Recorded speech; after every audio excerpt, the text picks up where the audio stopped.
අද ඇවිත් ඉන්නේ අනුරාධපුරයට. ඇත්ත වශයෙන්ම කිව්වොත් මේක තමයි මගේ ජන්ම භූමිය.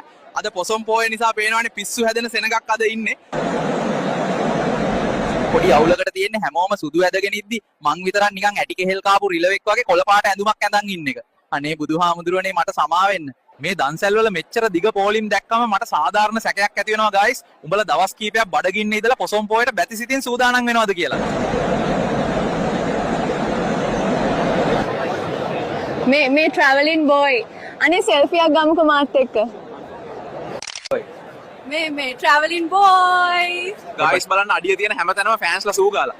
කොහොම වුණත් මේ ශ්‍රී ලංකාවේ ඉන්න සුපිරි මිනිස්සු උඹලා තරම් ಜಾති ඩයල් මන් ලොයිත් දැකලා නැහැ. ඔයා නේද අර පිරමිඩයකට රිංගන වීඩියෝ දැම්මේ? මල කෙලියයි. බා අඩෝ ට්‍රැවලින් කොල්ලා පිස්සු හැදෙනවා තවුසේ හම්බුන එක පට්ටම සතුටුයි. අඩෝ සෙල්ෆි එකක් ගමු මචං. බයි මචාන්. selfie එකක් ගමුකෝ මාත් එක්ක. ඔයි traveling boy එන්න බත් ටිකක් කාලා යමු. මේවා හරිම රස ඒවා කොල්ලෝ. ගයිස් අර ලස්සන නංගි බෙදුවා බෙදිල්ලක් ආයේ නැහැ කෑවා බුරිය උල් වෙන්න. කිරිකොසුයි කරවල හොද්දයි මිරිස් බැදලා පපඩනුත් තිබ්බා ඔයි. waaw මේක නම් පුල්මාවලස්. අද එළියට යන හැමෝම පරිස්සමින් ඵලයල්ලා. පොඩි උන් CT100 වල යන්නේ ජෙට් වල යනවා වගේ. කොටින්ම පොඩි ඇටපැටව තොපේ රත ගාය නම් බොහොම වැඩි. ඒ මදිවට අර පෑන් ගාලා නලා පිඹින උන්නා නම් මේ දූපතෙන් පිටුවහල් කරන්න ඕනි.